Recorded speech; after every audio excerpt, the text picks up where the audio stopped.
இந்த பதிவில் சொல்லக்கூடிய விஷயத்தை அனுபவபூர்வமாக நீங்கள் உணர்ந்திருந்தீங்க அப்படின்னா கண்டிப்பாக இதை புரிந்து கொள்ள முடியும். இல்லை, இதை வெறும் வாய் வார்த்தையாக மட்டும்தான் கேட்டிருக்கின்றோம், இதற்கான உண்மைத்தன்மை அப்படிங்கிற மாதிரி ஆராய தோன்றினால் வேண்டுமானால் முயற்சி செய்து பாருங்கள். மன்னர்கள் கோவில் கட்டினார்கள், ஆலயம் எழுப்பினார்கள்.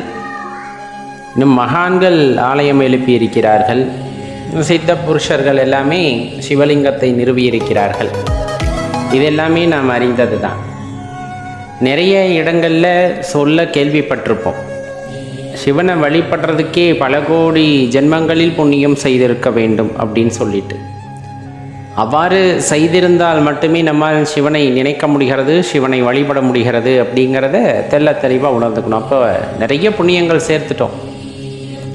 அதனால் ஐயனோட நினைவு இந்த ஜென்மத்தில் நமக்கு வந்திருக்கு.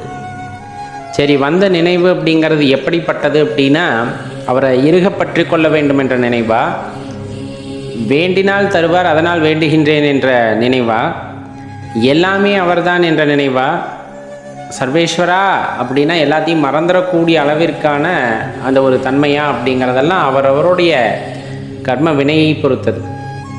இன்னொன்று, திருக்கூட்டத்தில் அடியாராக நம்ம சேரணும்னா முடியுமானா கிடையாது. அவரால் ஆட்கொள்ளப்பட்டால் அவரே அடியார் கூட்டத்தில் சேர்த்து கொண்டால் அந்த வாய்ப்பை பெறலாம். அப்போ சிவனடியாராவது அப்படிங்கிறது நாம முன்வந்து ஆவது கிடையாது.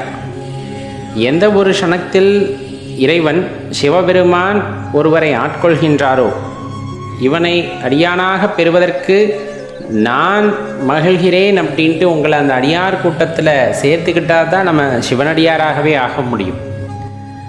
அப்படிப்பட்ட அரும்பெரும் ஆற்றலை உடைய சிவபெருமான் எண்ணினால் ஒழிய நம்மால் சிவாலயங்களிலே ஒரு கற்களை கூட நகர்த்தி வைக்க முடியாது. இது சவால் என்று கூட வைத்து கொள்ளுங்கள். முடிந்தால் முயற்சி செய்து பாருங்கள். நிறைய சிவாலயங்கள் இன்றைய காலகட்டத்திலே நிறைய சிவாலயங்கள் திருப்பணிகள் நடைபெறுகின்றன. அந்த திருப்பணி நடைபெறுவதிலே முன்னால் இருக்கக்கூடிய நபர்களை பார்த்தால் ரொம்ப ரொம்ப ரொம்ப புண்ணியம் செய்தவர்களாக இருப்பார்கள். சிவபெருமான் அவர்களை தேர்ந்தெடுத்திருக்கிறார் என்றால் எப்படிப்பட்டவர்களாக இருப்பார்கள் என்று யோசித்து பாருங்கள். அதில் ஒருவராக நீங்கள் இருக்கும் பட்சத்தில் கண்டிப்பாக இறையருளை முழுமையாக பெற்றவர்கள் நீங்கள் அப்படிங்கிறத தெரிஞ்சுக்கணும். இப்போ சில பேர்த்துக்கு பொருளை கொடுத்து உதவ முடியும். சில பேர் பணம், காசு அந்த மாதிரி நிறைய ஆலயங்களுக்கு திருப்பணிகளுக்கு கொடுப்பார்கள். சில பேர்கிட்ட இருக்கும், ஆனால் கொடுக்கணுங்கிற எண்ணம் வராது. வித்தியாசம் இருக்குது. அந்த தன்மை அல்லது அந்த பணம் அவருக்கு வேண்டாம் அப்படிங்கிற மாதிரி இறைவன் முடிவு செய்திருப்பார். அதனால தான் கொடுக்கணும்னா நினைப்பாங்க, ஆனால் அவங்களுக்கு கொடுக்க மனசு வராது. ஆனால் சில பேர்கிட்ட இருக்கவே இருக்காது.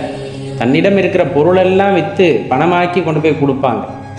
அது ஒரு வகை. காரணம், அவர்களை இறைவனுக்கு பிடித்து விட்டது. இப்போ இந்த ஆலயம் கட்டுறதுனால பக்தியை நிரூபணம் செய்து முடியுமா அப்படின்னு கேட்டால் அப்படி கிடையாது.